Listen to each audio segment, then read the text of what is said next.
அமலுக்கு வரவுள்ள 7வது ஊதிய கமிஷன் பரிந்துரையை கண்டித்து சென்னையில் நாளை மத்திய அரசு ஊழியர்கள் ஆர்ப்பாட்டத்தில் ஈடுபட உள்ளனர்.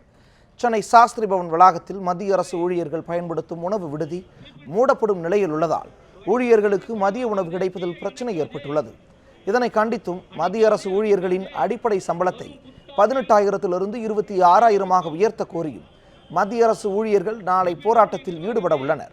மேலும் ஜனவரி 19, 20, 21 ஆகிய தினங்களில் தர்ணா போராட்டமும் மார்ச் மாதம் முதல் காலவரையற்ற வேலை நிறுத்தத்திலும் ஈடுபட உள்ளதாகவும் தெரிவித்துள்ளனர். அரசாங்கம் ஊழியர்களுக்கு சம்பளம் தருவதற்கு பதிலாக 1/1/2016 முதல் கடைநிலை ஊழியரிடமிருந்து 1050 ரூபாயை அரசாங்கம் பிடித்து கொள்கிறது. எனவே இது சம்பளம் கொடுக்கிற கமிஷன் அல்ல, சம்பளம் பிடிக்கிற கமிஷனாக 7வது சம்பள கமிஷன் அமைந்திருக்கிறது. எனவே குறைந்தபட்ச ஊதியம் 18,000 என்பதை மாற்றி 26,000 மாற்ற வேண்டும். ஓய்வூதியத்தை உடனடியாக பழைய ஓய்வூதியத்தை நீட்டிப்பதற்கான அரசாணையை வெளியிட வேண்டும்.